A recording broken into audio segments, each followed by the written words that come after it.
Nesse vídeo, vamos ver como foram as questões de biologia da prova do Enem no ano de 2024, segundo a aplicação PPL. Eu sempre preparo o vídeo pensando em separar 15 questões da prova de ciências da natureza, que seriam as questões de biologia, e quando eu vejo eu tô com mais de 15 questões separadas aqui para apresentar. Possivelmente porque eu pego algumas questões da prova de química, que estão bem naquela interface ali entre química e biologia, e muitas das vezes é difícil discernir, né? Enfim, apenas fiquem espertos aí que algumas questões que eu apresente aqui talvez não sejam efetivamente da prova de biologia, mas certamente elas trazem temas que são pertinentes à biologia. Então, começando pela questão 91, eu vou tentar ser bem objetivo aqui nas apresentações. Basicamente, a questão 91 traz aqui o seguinte problema. Um laboratório estava produzindo ali uma vacina contra um vírus e usando ratos como cobaias para testar a eficácia da vacina. Num primeiro momento, uma vacina que eles produziram imunizou 100% das cobaias, portanto super eficaz, né, super efetiva. Eventualmente, conforme o tempo foi passando, eles foram testando a mesma vacina em ratos diferentes e a eficácia da vacina foi caindo. Num segundo momento, 40% dos ratos sobreviveram e num terceiro momento apenas 15%. Ou seja, a eficácia dela foi caindo ao longo do tempo. A mesma vacina em ratos diferentes, supostamente no mesmo vírus. Será que era no mesmo vírus? Qual poderia ter sido então o principal mecanismo envolvido na perda da imunização das cobaias? Elevada taxa de mutação dos vírus ativos. Ao longo do tempo, os vírus foram interagindo com os hospedeiros deles, foram sofrendo mutações no genoma deles, e essas mutações foram se expressando no fenótipo, nas proteínas que os vírus produzem e que as vacinas são produzidas para justamente provocar no organismo, uma resposta imunológica contra aquele antígeno, aquela proteína específica do vírus. Se essa proteína do vírus vai sofrendo mudanças, ela vai mudando a estrutura dela ao longo do tempo, a própria eficácia da vacina ao longo do tempo também vai caindo, como aconteceu ali no texto. E essa certamente é uma boa explicação para o cenário que foi apresentado aqui. As outras alternativas trazem aqui questões do sistema imunológico que a gente não tem elementos suficientes para saber. Por exemplo, perda de memória imunológica nas cobaias, a gente não tem elementos para saber se isso aqui seria o caso, então, na dúvida, a gente não pode considerar. A letra C é a única que apresenta uma explicação plausível, que dialoga bem com o texto, e que seria realmente uma explicação razoável para o problema. E apenas como uma informação interessante, isso aqui é evolução acontecendo na prática diante dos seus olhos, ok? Questão 92 fala sobre Pampa, aquele bioma ali, na região sul do Brasil, corresponde a 2% do Rio Grande do Sul, não, quase 2/3 do Rio Grande do Sul, e 2% do território brasileiro. Bom, ele contém cerca de 3.000 espécies de planta, Dentre essas, aproximadamente 400 são gramíneas, que são ervas comumente chamadas de grama ou capim, certo? E apresentam polinização pelo vento, anemofilia. Eu até tomei um susto aqui agora porque eles colocaram aqui polinização pelo vento e entre parênteses só percebi agora isso, anemocoria. A anemocoria, na verdade, é a dispersão de sementes, certo? É um tipo de dispersão de sementes pelo vento. A polinização pelo vento é anemofilia, ok? Cuidado com isso. Esse tipo de polinização é pouco eficiente, pois o encontro entre o grão de pólen e o estigma ocorre ao acaso. Então, qual seria uma estratégia interessante para uma planta que tem os grãos de pólen dispersos pelo vento e que depende desse fator aqui do acaso, para que o grão de pólen chegue especificamente no estigma de uma outra flor? Qual seria uma estratégia interessante? Por exemplo, produzir um grande número de grãos de pólen. E realmente as gramíneas investem nisso. Se você for ver as gramíneas, a estrutura das flores delas, a forma como a polinização acontece, é assim, elas investem numa grande produção, num grande volume de grão de pólen, para quando bater o vento, levar aquela nuvem de pólen, e algum deles, na probabilidade ali daquela loteria, da vida, um daqueles grãos de pólen vai ter que chegar no estigma de uma outra flor e fazer a polinização. Então, assim, elas investem em número, em quantidade, para aumentar ali a chance, de que ocorra essa polinização. As alternativas A, B e C, por exemplo, elas trazem características aqui das flores para atração de animais, Já não seria pelo vento. Aqui ela já está pensando, seria, no caso, a atração de animais para que esses animais fizessem ali essa polinização. Uma coisa mais específica, uma coevolução, um processo evolutivo mais complexo e que dependeria menos de sorte. Letra D, eu não quero fazer nenhuma generalização, até porque eu não conheço todas as gramíneas do mundo, mas geralmente as gramíneas que eu me lembro aqui agora têm uma flor de tamanho reduzido. Então talvez esse seja o problema dela, Mas não quero generalizar nada, apenas assim, as que eu conheço têm tamanho de flor bem reduzido. A questão 93 traz aqui um texto que traz um problema que envolve habitações irregulares, levando ali à destruição da mata ciliar, ao longo de um rio ali, e o eventual esgotamento do sistema. A gente está falando aqui do sistema Cantareira, suponho, lá em São Paulo, que é o sistema de abastecimento de água da população, certamente o mais importante. Choveu menos no último ano, mas se a mata nativa ainda estivesse lá, a mata ciliar que a gente está falando ali, os reservatórios poderiam ter mais água. Ou seja, a destruição dessa mata ciliar, levando ali a redução do volume de água disponível para haver essa captação e distribuição para a população. Técnicos propõem o plantio de 30 milhões de mudas para recompor a mata ciliar em 34 mil hectares, enfim. Essa ação de reflorestamento estaria diretamente relacionada com a prevenção do assoreamento do rio, que as árvores, quando estão naquela mata ciliar, elas seguram a terra, né, o solo, na beira do rio, não deixam que aquela terra se assoreie, né, vá parar no leito do rio. O assoreamento do leito do rio leva ao aumento, né, do chão, digamos assim, do rio, e o volume de água também diminui nesse processo. Bom, uma imagem vale mais que 1000 palavras, né? Então vamos pegar uma imagem aqui legal pra gente poder discutir isso. Eu acho que serve essa aqui mesmo. Repara que as raízes, né, das árvores que estão ali na beirada do rio, elas fazem o quê? Elas prendem a terra, certo? Ali fixas, não deixando que essa terra deslize até o leito do rio. Então elas fixam o solo naquele local. A importância das raízes das árvores, né? Se você tirar essas árvores daqui, não vai ter mais as raízes delas ali. E essa terra, quando chover, a chuva vai levar essa terra e vai cair aonde? Bem aqui no leito do rio. Esse leito do rio vai aumentando, vai aumentando, aumentando, aumentando, até que o volume de água, né, acaba. O, o, o, o, o fluxo e a vazão do rio diminuem substancialmente. E a qualidade da água também piora bastante, né? Enfim. Então as árvores ali, a maior taxa de evaporação, maior absorção de água, também mantém, né, o solo menos encharcado, né, menor lixiviação do material para o rio, levando ao assoreamento. Questão 95. Problemas no DNA problemas genéticos, certo? São responsáveis por cerca de metade dos casos de perda de audição na infância. Um estudo com camundongos mostrou que a injeção de um vírus geneticamente modificado no embrião desses animais pode corrigir o problema e restaurar parte da audição. Esse vírus, portanto, ele vai receber um gene, possivelmente, né, que seria bom ali, em algum contexto ali da anatomia do ouvido. Esse gene, uma vez presente ali na célula, ela iria produzir determinada proteína, que seria interessante. Ou seja, o vírus ele é um veículo que vai levar esse gene bom até dentro ali das células do paciente. Isso nada mais é do que terapia gênica. O texto da questão é um texto da BBC de 2015. Vamos dar uma olhada num negócio interessante aqui. Essa aqui é a matéria original de 2015. Pesquisadores testam vírus e esperam poder reverter formas de surdez genética. Eu não vou ler o texto não, eu só quero mostrar uma coisa aqui no título dessa matéria e de uma outra que eu vou mostrar depois. Só para mostrar aqui, né, o trecho do texto que foi colocado lá na questão, né? Só para mostrar que eu dei um Ctrl F ali, eu tentei escrever ali terapia gênica, né? Nem precisei escrever tudo, não tem o termo terapia gênica ou genética aqui nessa matéria. O interessante é que tem uma outra matéria da BBC no ano de 2017, que o título é o seguinte, ó, teste com terapia genética, olha aqui, ó, terapia genética, tá vendo? Restaura a audição em ratos surdos. É a mesma, eles estão falando da mesma questão, da mesma situação ali. Inclusive, elas foram escritas pelo mesmo jornalista, né, James Gallagher. Essa aqui é a primeira. Essa aqui é de 2017, James Gallagher. E ele pegou, né, uma matéria que ele já tinha escrito antes, né, ele atualizou ela provavelmente, só que aqui ele incluiu o termo terapia genética. Eu achei isso interessante, né, não sei exatamente se todo mundo vai achar interessante também, mas eu achei. Que num segundo momento ele incluiu o termo terapia genética. Vou colocar o link para as duas matérias, especialmente para essa outra aqui, porque eu acho que ela tem umas informações bem interessantes aqui, umas imagens. Aí quem quiser ler, dá uma lida.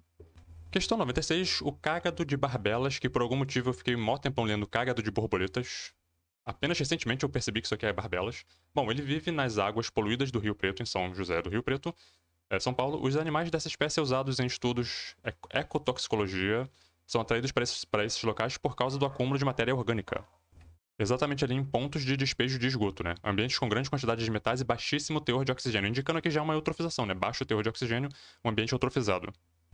Então, se esses ambientes de saída de esgoto, onde tem muita matéria orgânica, né, e baixo oxigênio dissolvido na água, e as tartarugas sempre, esses cágados sempre estão lá, esses cágados são, portanto, bioindicadores. Eles indicam que naquele local onde eles estão, provavelmente pode estar acontecendo ali alguma coisa, né, de muita matéria orgânica e baixo teor de oxigênio e eutrofização, né, daquele local ali. Não dá para dizer que eles são biorremediadores porque não existe nenhuma evidência aqui no texto de que a presença deles ali melhore as condições do ambiente. Né? Eles estão ali oportunisticamente porque ele tem mais alimento para eles, mais algas, né? Eu fico pensando se alguém chutou letra D anaeróbios facultativos nessa. Fico realmente curioso de saber. Eu dei uma pesquisadazinha e aquela questão ela foi criada com base no problema que é discutido aqui nesse mestrado de Maria Isabel Afonso da Silva, alterações hematológicas e bioquímicas em uma população de Prinops, Geoffroanos, enfim, em resposta a estressores ambientais. Eu vou colocar um link para quem quiser ler, mas basicamente eu vou resumir aqui. Eu dei um Ctrl F ali em bioindicadores, e aqui no final nós temos o seguinte. Se eu conseguir pousar, esses dados são de grande utilidade e confirmam o uso dessas técnicas no monitoramento das regiões naturais e a adequação de Phalaenopsis geoffranos como um bioindicador de contaminação ambiental. Quem quiser mais informações, a introdução do trabalho é bem completa, traz bastante informação legal, características da espécie, né, hematologia de quelônios, influências antrópicas, né, poluição, estresse oxidativo, sistema de defesa antioxidante, bioindicadores, então o 1.6 fala de bioindicadores e biomarcadores de contaminação, enfim. Questão 97, bem brevemente aqui, fala sobre acúmulo, né, de resíduos plásticos descartados no meio ambiente. Para minimizar o impacto, né, desse acúmulo, você poderia fazer algumas coisas, como, por exemplo, incinerar, tacar fogo, né, reciclar, acondicionar em aterros sanitários, substituir por plásticos biodegradáveis e substituir por plástico ou, né, substituir por plásticos oxibiodegradáveis. Daí a questão pergunta, do ponto de vista ambiental, o procedimento adequado para solucionar o problema do acúmulo seria então, o gabarito foi letra B, reciclar, pois o plástico descartado é utilizado para a produção de novos objetos e isso evita a síntese de maior quantidade de matéria-prima. É o plástico, matéria-prima que vai ali ser usado para produzir diversos produtos plásticos que a gente consome todo dia, embalagens, etc. Ou seja, ao reciclar você diminui a quantidade de plástico novo que tem que ser produzido, né, incinerar pode até ser interessante, mas ela produz resíduos, certo? Produz uma cinza no final das contas e também gases que são sim poluentes. Então, nesse caso aqui, não foi uma das mais interessantes. A C fala sobre plástico biodegradável, só que coloca aqui como sendo de baixo custo. Não, o custo dele é maior do que o plástico normal. A D fala de aterros sanitários e que sua capacidade não se esgota rapidamente. Se esgota sim. Além disso, produz chorume, né? E aquele chorume tem que ser, enfim, tratado. Também tem um custo maior aí. A E diz que substituir por plásticos oxibiodegradáveis, visto que ao serem descartados são rapidamente assimilados pelos micro-organismos e não se acumulam no meio ambiente. E aí, a pessoa tem que entender aqui o problema do microplástico que a gente está discutindo atualmente. Isso aqui é até bem novo, né? E sim, ele se acumula no ambiente na forma de microplástico. Vou colocar algum texto sobre isso na descrição. Mas os plásticos biodegradáveis, eles ainda assim se acumulam no ambiente em algum nível. É melhor do que o outro? É. Mas é perfeito? Não. 98, as lhamas que vivem nas montanhas dos Andes têm hemoglobinas geneticamente diferenciadas de outros mamíferos que vivem ao nível do mar, elas vivem em altitude, né? Então, comparativamente com mamíferos que vivem ao nível do mar, as hemoglobinas delas têm ali uma diferença. Essa diferenciação trata-se de uma adaptação à sua sobrevivência em altitudes elevadas, né? E ar rarefeito, menos oxigênio disponível, certo? A gente pode inferir, portanto, que a adaptação dessa hemoglobina dessas lhamas, né, confere maior afinidade pelo oxigênio, que lá é mais rarefeito, né, maximizando a captação desse gás. Inclusive, se você sai do nível do mar e sobe, né, para locais assim de altitude, você passa por um processo de aclimatação, espero que seja esse o termo, onde você passa também ali a ter, né, uma diferenciação na forma como a sua hemoglobina interage com o oxigênio, que lá é mais rarefeito, para que você consiga continuar tendo um mesmo rendimento, né, do metabolismo aeróbico naquela condição lá que é diferente da que você está acostumado. Livro Fisiologia Animal de Schmidt-Nielsen, vamos dar uma olhada nele? Eu tenho aqui a quinta edição, essa aqui é a capa dele. Se você vier aqui no capítulo 2, que fala sobre sangue, ele fala sobre hemoglobina, tem um momento aqui que ele fala sobre curvas de dissociação do oxigênio. E ele apresenta o efeito de algumas forças, né, nessa dissociação, por exemplo, temperatura, pH, fosfatos inorgânicos. E, eventualmente ele chega aqui no efeito da altitude, certo? Então aqui, ó, a lhama vive nos Andes, né? Que é a 5.000 metros de altitude. A alta afinidade de sua hemoglobina pelo oxigênio faz com que o sangue seja capaz de ligar-se ao oxigênio a baixas pressões, em ar rarefeito, né? Interessante, essa adaptação à altitude é uma característica genética, pois a curva de dissociação do oxigênio de uma lhama nascida num zoológico a nível do mar continua tendo uma elevada, né, afinidade para o oxigênio. Interessante, né?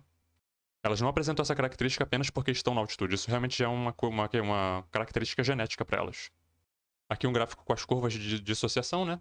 Essa cinza aqui é os mamíferos de maneira geral, e as curvas que estão para cá para a esquerda são as que têm mais afinidade. Uma delas é a da lhama e outra da vicunha, enfim. Questão 99 fala sobre o uso de máscara para quem está infectado ali por algum vírus de transmissão por via oral, né? Vias respiratórias, através de gotículas de saliva, por exemplo. Então aqui tem uma pessoa infectada assintomática, ela nem sabe que está infectada, mas ao falar, ela está disseminando ali partículas virais. E basicamente, se ela estivesse usando uma máscara, esse número de partículas que seriam dispersas a partir da boca dela e das vias respiratórias seria uma quantidade menor de partículas. Né? Essa que é a moral da história aqui. Portanto, as máscaras auxiliam no controle dessa doença, pois fornecem uma barreira de proteção contra as partículas virais liberadas no ar. Só isso. Outras alternativas colocam como se a máscara tivesse ali algum poder, né, de neutralizar ou, enfim, de reduzir a quantidade de vírus nas gotículas produzidas, enfim.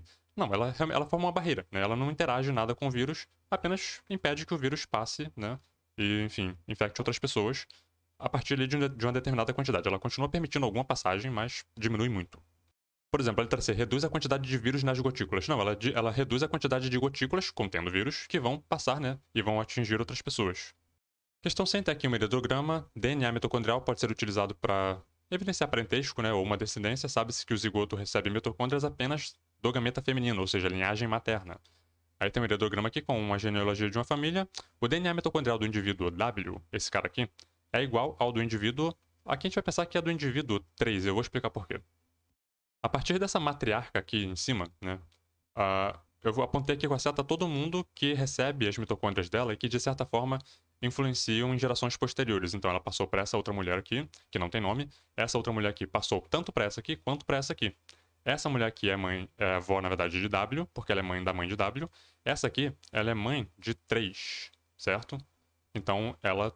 Tanto o indivíduo W quanto o 3, a gente pode dizer que eles têm a mesma mitocôndria, né? Que veio da mesma linhagem materna.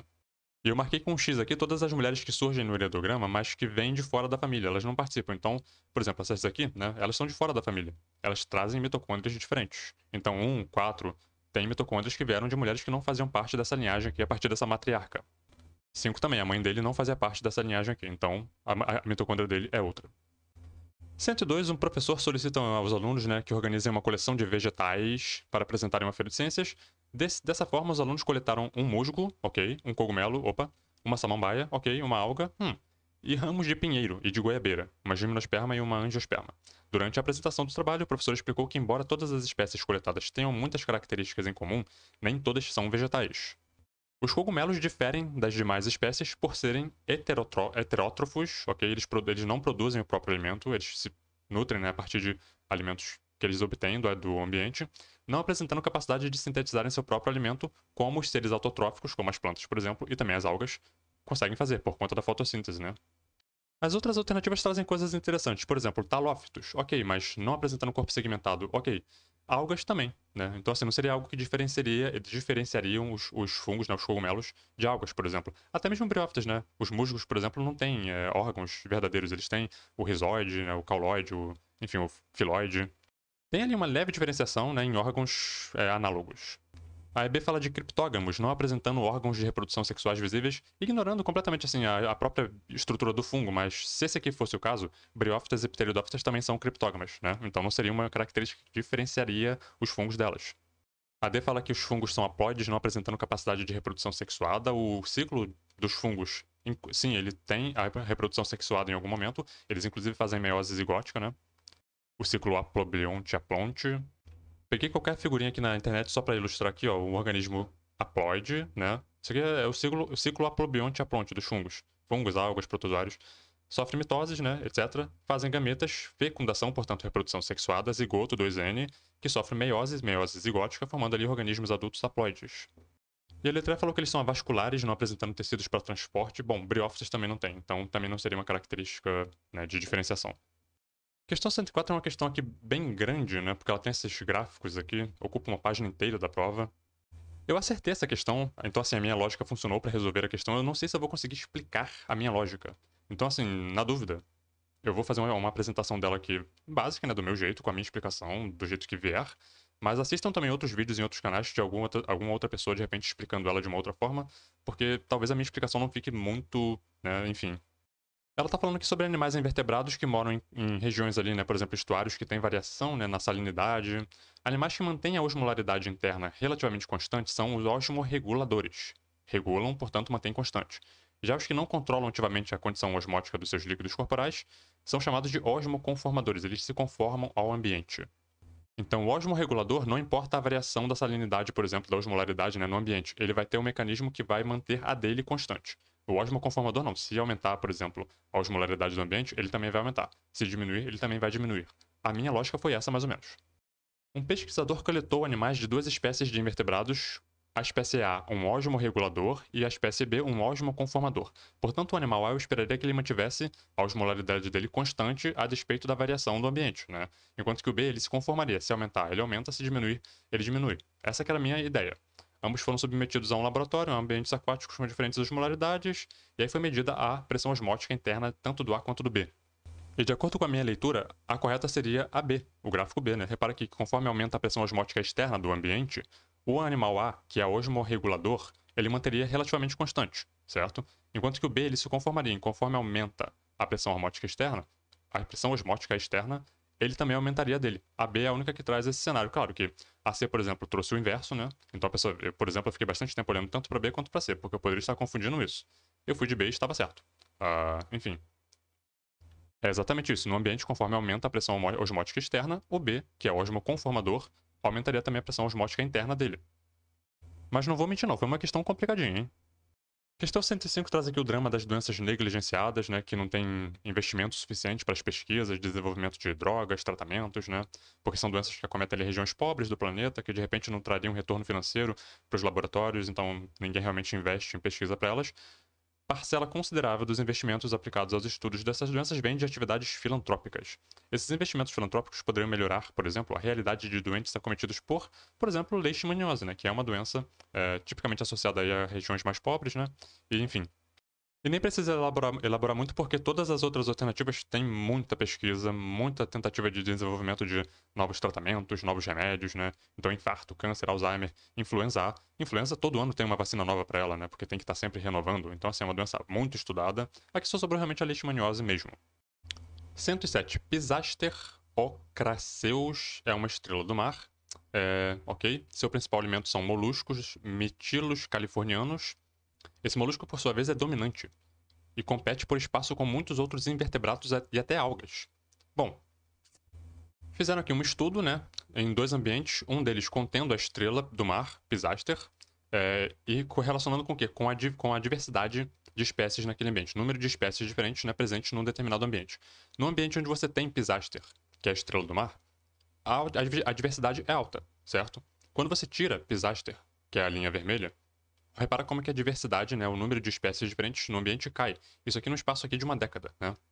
Indicando que Pisaster é um predador de topo de cadeia que, ao comer aquele tal molusco lá, ela regula as populações desse molusco, que, como o texto colocou, ele é uma espécie dominante, né? Sem a presença da estrela do mar, que regula a população dele, ele acaba se proliferando muito no ambiente.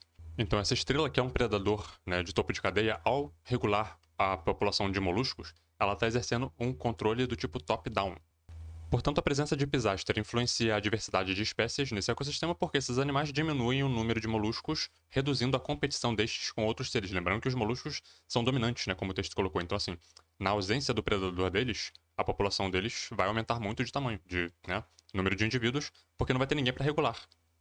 Assunto tirado do Campbell, nosso querido Campbell. Vamos lá dar uma olhadinha. Bull.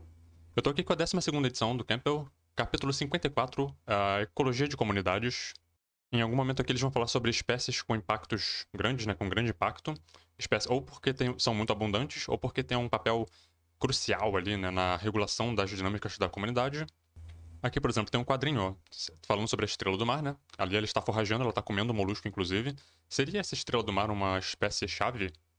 Eu tentei dar um zoom, mas a imagem acaba ficando com a qualidade um pouco pior, mas basicamente aqui é a estrela consumindo ali o molusco. Então eles concluem que sim, Pisaster, a estrela do mar, é uma espécie-chave naquele ambiente. E repara que aqui do lado eles já começam a falar sobre controle bottom-up e top-down, certo?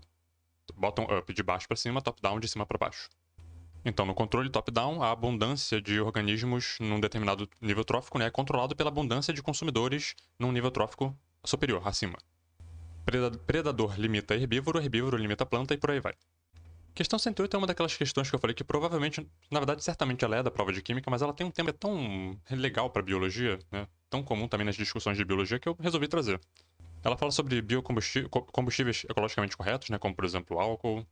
Mas aí para produzir a cana, né, que é a matéria-prima para fazer depois o álcool, você tem que adubar o solo, tem que colocar, né, tem que fazer uma fertilização ali no solo para ter uma nutrição, né, para a planta. E os principais nutrientes envolvidos são nitrogênio, fósforo e potássio, NPK. Nitrogênio, né, encontra-se na forma de amônio, né, e nitrato. Por intemperismo, percolação, esses compostos lixiviam para o solo, contaminando rios e lagos, levando ali possivelmente, né, a cenários de eutrofização. Portanto, o método de adubação mencionado tem como uma de suas consequências a proliferação de grandes quantidades de algas nos cursos d'água, sendo um indicativo de que aquele ambiente vai eventualmente entrar num estado de eutrofização com redução do oxigênio dissolvido, como a gente viu numa questão ainda agora, né? Por isso que eu achei que era interessante trazer, porque fala sobre eutrofização, né? A questão foi tirada desse arquivo aqui, biocombustível, o mito do combustível limpo. Em algum momento eles dizem o seguinte: o excesso de nitrogênio ativo na água favorece o crescimento de grandes quantidades de algas e plantas que se aproveitam dessas águas adubadas. Essas águas com excessos de vegetais, conhecidas como eutrofizadas, apresentam diversos problemas ambientais. Algas em excesso produzem toxinas, né? Compostos tóxicos para peixes e animais. O simples fato de esses vegetais tá falando de algas vegetais, né? Enfim, um dado momento morrerão e apodrecerão, podendo resultar ali em um decréscimo da qualidade da água. Então falou aqui sobre eutrofização, né? Bom, algas não são vegetais, mas também, além das algas, podem surgir ali macrófitas, né? Há plantas aquáticas, essas sim vegetais, que acabam tendo ali um mesmo... seguindo a mesma lógica. Questão 110 falou aqui sobre evolução, surgimento de novas espécies, novas raças, né? Ou espécies a partir de uma pré-existente. Aí ela traz aqui esse cladograma com as relações filogenéticas ali entre as raças de cachorro que existem, né? E um hipotético ancestral comum ali, que seria o lobo cinza. É um pouco mais complicado que isso aqui. Eu acho que essa árvore aqui ela é menos precisa. Depois eu vou mostrar uma melhor. Mas, para os propósitos da questão, ela servia. A formação dessas raças, as raças de cachorro, né? A partir de um ancestral comum, deve-se ao processo de... Isso aqui é seleção artificial. A seleção artificial é quando o ser humano conscientemente pega ali, né, uma determinada variedade, uma determinada espécie, e começa a cruzar buscando características convenientes. No caso, como no caso dos cachorros, né? Todas essas raças aqui, elas têm características que em algum momento foram interessantes para algum contexto. Seja porque são cães de guarda, cães pastores, cães de caça, farejadores, né? E, claro, algumas por questão puramente estética mesmo. Alguns que têm um pelo mais bonito, são mais altos, enfim. A seleção artificial feita pelo ser humano, né, de forma consciente, ela é consciente, diferente da seleção natural, que ela é inconsciente. Ela é apenas ali as pressões do ambiente determinando sobrevivência ou mortalidade diferencial numa determinada população. Essa figura foi tirada desse livro, Discover Biology, e você já sabe o que vamos fazer. Eu consegui aqui a 6ª edição dele, Discover Biology. Eu acho que aquela figura lá da prova foi tirada de alguma edição anterior, porque a que eu tenho aqui ela é diferente. Eu achei que ela é melhor, inclusive. Você vem aqui no capítulo 14, How Evolution Works. E aqui ele tem a figura com o cladograma, né, com relações filogenéticas entre diversos tipos aqui de caninos, né, e até mesmo outros animais. Olha aqui o título, Seleção Artificial. Vou chamar a atenção aqui para um fato que eu acho que é super interessante. Repara que aqui eles colocam o dog, né, o cão, ancestral de todas essas raças aqui, como um grupo irmão do lobo cinzento, e não como descendente do lobo cinzento. Ele é um grupo irmão, certo? Que surge ali de uma espécie, né, que nós não temos aqui a documentação dela, que a partir dela, fruto da domesticação, né, de espécie selvagem, levou ali, por seleção meticulosa de características específicas, ao surgimento de dálmata, schnauzer, enfim, dachshund. Eu não sou muito bom com raça de cachorro não, mas vocês conhecem todos eles, enfim. E a gente também tem aqui acesso, né, por exemplo, aos ancestrais comuns, por exemplo, de raposas, né, com o próprio grupo irmão aqui de cães e lobos, há 9 milhões de anos atrás, 10 milhões de anos atrás, né? Chacais, por exemplo, 7 milhões de anos atrás. Enfim, achei super interessante, ele traz mais informação, é mais completinho. Questão 111, um grupo de pesquisadores realizou um experimento para identificar, né, condições ideais para crescimento de ervilhas, uma leguminosa, certo? Utilizaram um solo rico em nutrientes e minerais, nitrogênio orgânico, fosfato, cálcio, potássio. Bom, em um lote, o solo foi esterilizado por calor e o outro não. Após o cultivo, em condições ideais de luminosidade e umidade, as plantas cultivadas no solo esterilizado, a gente está falando aqui de ervilhas, uma leguminosa, tiveram um desenvolvimento inferior. Então, no solo que foi tratado ali com calor, né, com temperatura, as ervilhas se desenvolveram menos. Por quê? A esterilização reduziu para as ervilhas a disponibilidade de nitrogênio. As leguminosas têm aquelas associações, né, lá nas raízes com bactérias, especialmente as Rhizobium, certo?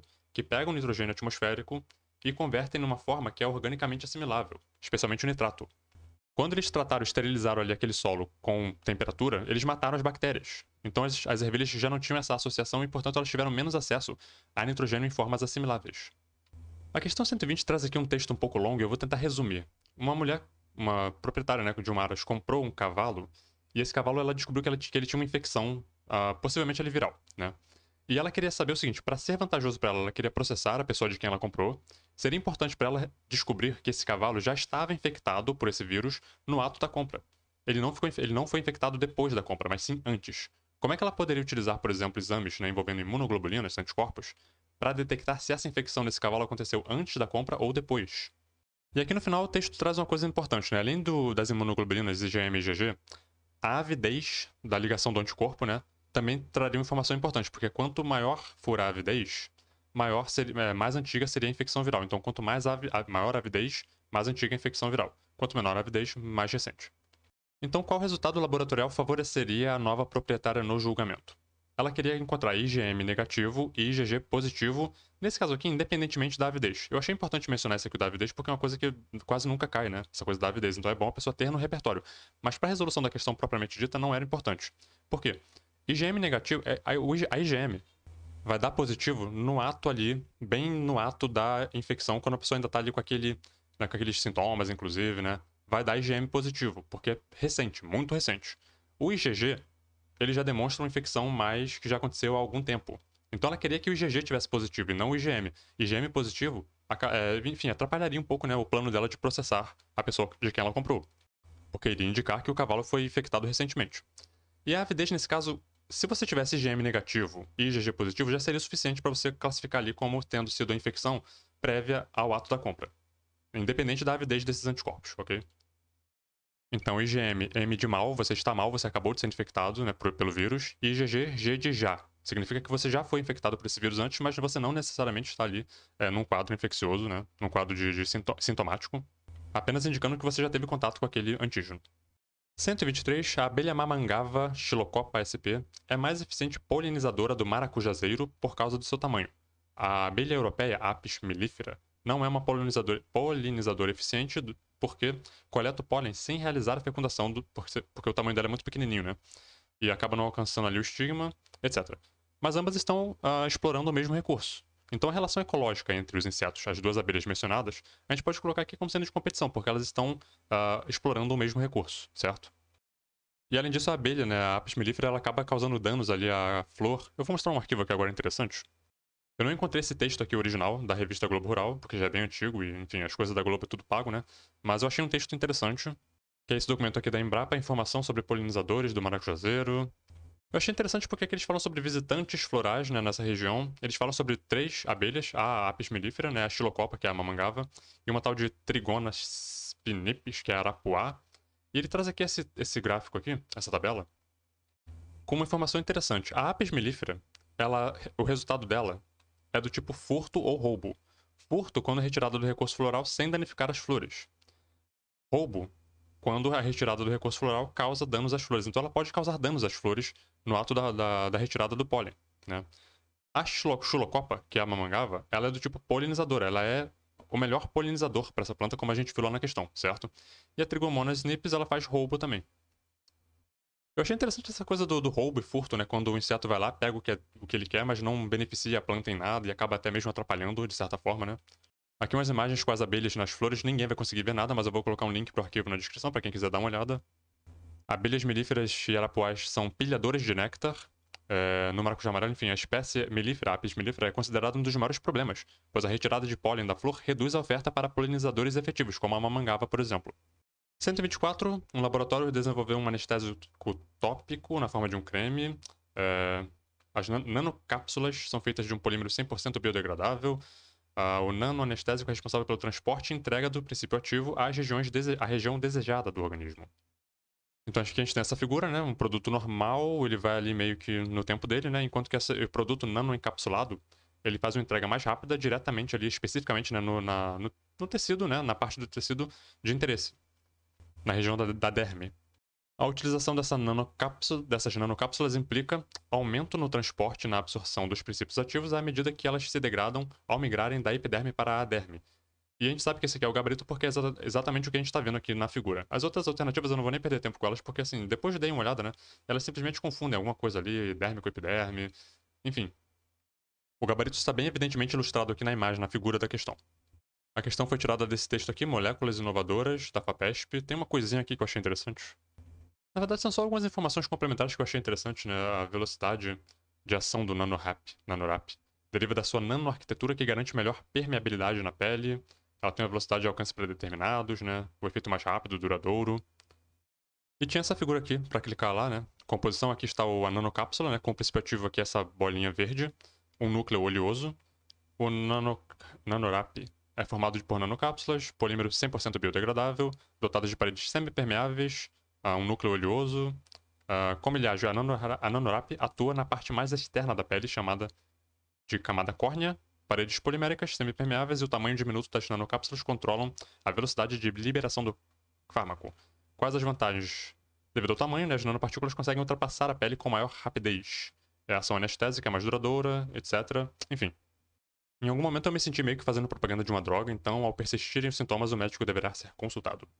133, a agência norte-americana, FDA, né, aprovou um fármaco cujo uso contínuo reduz o risco de infecção pelo HIV. Esse fármaco surge como uma profilaxia, ou seja, algo que você faz antes, né, para prevenir algo, se preparando por algo, não antes, né, do contato com aquela coisa. Profilaxia medicamentosa aos grupos de alto risco, uma vez que age na célula infectada, inibindo a ação da enzima transcriptase reversa. Vou deixar ela aqui destacada. Transcriptase reversa. Aquela que pega o RNA do vírus, transforma em DNA, certo? Faz a transcrição reversa. A transcrição é quando você pega o DNA e tira um RNA dele, certo? A transcrição reversa é o contrário. Contudo, a camisinha ainda é o método mais seguro, barato e eficaz na prevenção de doenças como a AIDS, com taxas de aproximadamente 100% de proteção, se você diz, né? Portanto, o bloqueio dessa enzima, transcriptase reversa, contribui para o controle da doença, pois ela impede a transformação, o bloqueio, né, impede a transformação do RNA viral numa fita dupla de DNA, que se integra ao DNA celular, que basicamente é o mecanismo de infecção ali do HIV, né? É um retrovírus. Sobre métodos efetivos de prevenção contra a AIDS, vou mostrar uma coisa aqui. Eu estou aqui numa página do CDC, que é o Center for Disease Control, autoridade máxima no controle, né, de doenças infecciosas, prevenção de HIV. Eu tenho uma boa notícia aí para você que é muito estudioso e não tem vida social. A maneira mais efetiva de você não contrair AIDS nunca na sua vida é não ter relações sexuais. A famosa abstinência é o único método 100% efetivo para que, por meio de relação sexual, você não contraia o HIV. É claro que também é importante que você não utilize drogas injetáveis, né, e compartilhe seringas, por exemplo. Existem outros comportamentos não sexuais que poderiam te colocar ali em contato com o vírus, mas por via sexual, a abstinência é a maneira mais efetiva, 100% eficaz nesse sentido. A menos que você tenha AIDS congênita, aí já é um outro problema, mas enfim. 134, impermeabilização de vias públicas. Tem aqui um quadrinho, né, sobre asfaltos e alterações no ciclo hidrológico, pavimentação, né, e alterações no ciclo hidrológico. Basicamente, todo mundo quer viver num lugar com a rua pavimentada e asfaltada porque, né, você gasta menos suspensão do carro, sua casa fica menos empoeirada, etc. Mas isso tem um preço ambiental, obviamente. A impermeabilização impede a infiltração da água no solo, sendo carreados, portanto, todos os dejetos e impurezas para os cursos d'água. Qual ação poderia mitigar, diminuir, né, os efeitos danosos da contaminação dos cursos d'água em virtude de impermeabilização de vias públicas?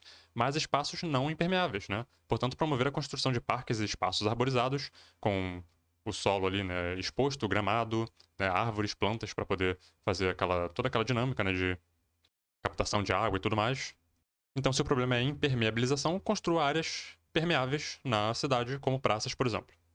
E por fim, questão 135, a figura ilustra diferentes etapas de um experimento realizado por Frederick Griffith em 28, né, com camundongos e pneumococos, uma bactéria. Então aqui a gente tem bactérias virulentas vivas, não, bactérias não virulentas vivas. Quando ela é inoculada no rato, ele não morre. Bactérias virulentas vivas, então essa aqui é virulenta. Inoculada no rato, ele morre. Bactérias virulentas mortas por ação de calor. Quando inoculadas no rato, ele não morre. Bactérias não virulentas mais bactérias virulentas mortas. Então aqui eles pegaram as bactérias não virulentas vivas com mais as virulentas mortas por ação de calor. E os ratos morreram. Como que podemos explicar isso? A hipótese testada com a realização desse experimento é que a virulência, qualquer que seja o fator ali que promova a virulência numa bactéria, pode ser transferido, certo, de uma bactéria para outra. Pensando aqui, por exemplo, num plasmídio, né, que contém ali algum gene que seja ali que provoca ali algum tipo de virulência naquela bactéria, um plasmídio pode ser transferido de uma bactéria para outra, né, por conjugação. Seria uma explicação razoável para o que aconteceu aqui. Eu falei da conjugação, mas tem também a transformação, né? Lembrando aqui que essas bactérias virulentas estão mortas, então não dava para ter ali a conjugação. A bactéria realmente pegou aquele plasmídio ali, aquela informação do ambiente mesmo, captou aquilo e integrou aquilo à sua própria constituição genética e passou a ser também virulenta. Eu vou colocar um link para essa página aqui, que foi a que a questão citou lá, mas não foi exatamente essa página aqui, tanto que a imagem aqui está diferente, né? Porque isso aqui na verdade é um joguinho. Ele fala aqui sobre o experimento de Griffiths, né? Aqui eles estão tratando duas linhagens de células, uma célula S, uma bactéria S, que eles estão chamando de Smooth, que é a tal da virulenta, né? Que mata o rato, e outra que é a R, Roth, que não é virulenta. E o legal aqui é que dá pra você pegar a bactériazinha aqui, por exemplo, essa aqui é uma virulenta, né? Eu vou colocar aqui na seringa e vou inocular no rato. O ratinho morreu. O olho dele ali, tá vendo? Fechou. Se eu pegar, por exemplo, uma Rope, que é a não virulenta, e colocar aqui, ele não morre, ele fica vivo, tá vendo? Agora, se eu pegar uma não virulenta e uma virulenta e colocar juntos... Não, aqui ele vai morrer de qualquer forma, né? Eu teria que pegar uma virulenta morta e colocar junto de uma não virulenta viva. Repara, ele vai morrer, certo? Que foi o experimento que foi feito lá, né? Ele já tinha feito aqui já um combinado, né, da morta mais a não virulenta, ele morre também. Mas eu achei interessante fazer isso aqui, né? Colocar uma não virulenta viva e uma virulenta morta e ver que o ratinho morre. E o legal é que dá pra você clicar aqui em Challenge Me e ele vai te dar algumas perguntas pra você responder, pra estudar, né? Bom, eu respondi aqui as 5 questões, todo mundo facinho, acertei todas, não vou colocar o gabarito aqui pra não estragar, né? Quem quiser fazer depois aí, clica no link, etc. Com isso, ficamos por aqui. O próximo vídeo, eu não acho que vai ter nenhuma outra aplicação do Enem esse ano, nem no ano que vem, então eu acho que acabou o Enem 2024 por aqui mesmo. Mas vou ficar de olho, né, porque vai aqui. Daqui a pouco vem OBB por aí, Olimpíada Brasileira de Biologia, eu tenho minha playlist aqui que eu atualizo todos os anos, fiquem de olho, quem tiver interesse. Estou preparando também uma playlist sobre FUVEST, já tem alguns vídeos gravados aqui, tô esperando pra começar a gravar eventualmente, né. Eu quero ter pelo menos uns 10 vídeos gravados antes de começar a gravar, porque depois a rotina vai ficar meio caótica e eu vou ficar bem constante nas gravações. Eu quero já ter um repertório aqui gravado, mas vai vir uma playlist sobre FUVEST por aí, espero. Então provavelmente o próximo vídeo aqui do canal vai ser a primeira fase da OBB, ou o primeiro vídeo da playlist da FUVEST. Eu vou decidir o que eu vou fazer aqui da minha vida. De qualquer forma, até lá.